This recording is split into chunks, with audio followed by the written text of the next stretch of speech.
Let's bring in Donald Trump's campaign manager, Kellyanne Conway, right now. Kellyanne, thank you for joining us again. I know it's an early morning out there in Las Vegas. I want to ask you something about something that Donald Trump said in the first debate. He said, if she wins, talking about Hillary Clinton, I will absolutely support her. Last night, he refused to say he would accept the results. What changed?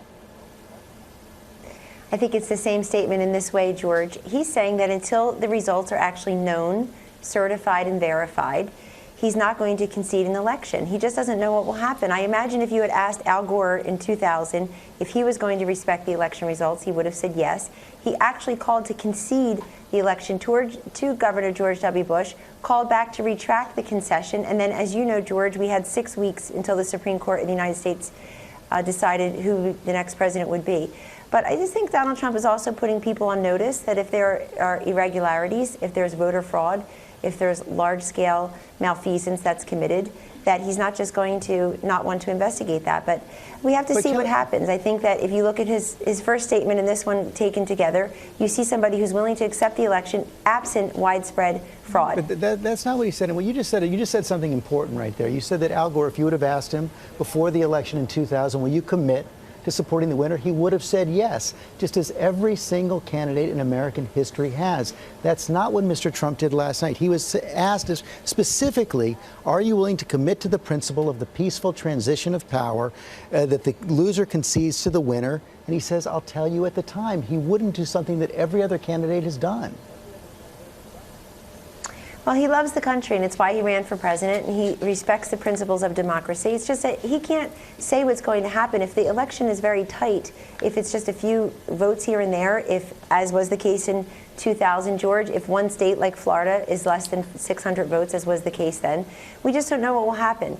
But obviously, I think that there were many high notes last night. I really think one very important point that was new is Donald Trump challenging Hillary Clinton to give back the money that her foundation has taken from countries that don't respect women. Whereas he said gays are thrown off of buildings and women have no rights. She did not respond to that. I hope the Clinton Foundation will take that seriously and consider giving back the money to countries that do not respect women, especially for someone who says she is fighting for women.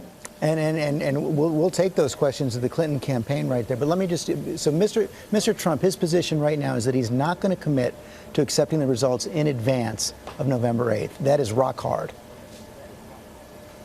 You heard what he said last night, and I think if you take that in combination with his earlier statements that you read, George, you find a candidate who is willing to respect the free and fair democratic process. But he just wants a fair shot. You know, if you're Donald Trump, you don't get a fair shot most days. We saw just this week 96% of donations given by working journalists went to Hillary Clinton. He got 4% of them. We saw just this week you have specific journalists colluding with the Clinton campaign, asking them if they'd like to edit a piece before it's filed, or asking if they're upset with a particular package that was put on the air, on the TV or radio. And this is not how a full and fair democracy works, and we would just like to have a fair shake most days. So is he saying that questions about press bias are reason enough to question the results of the election?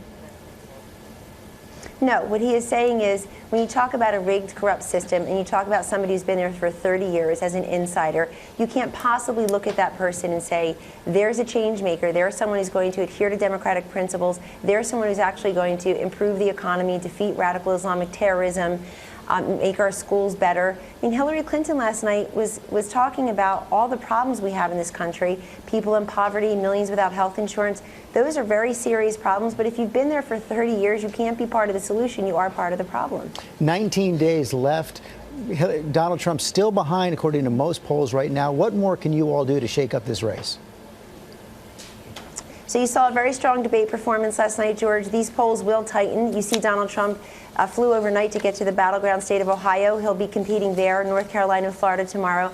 We're going to compete in about 8 to 10 swing states. That's where you see Governor Pence and Mr. Trump the next couple of weeks, and that's where you see our investments on ads and our ground game and field operation. We have a couple different paths to 270, and we're going to fight until the last moment to get there.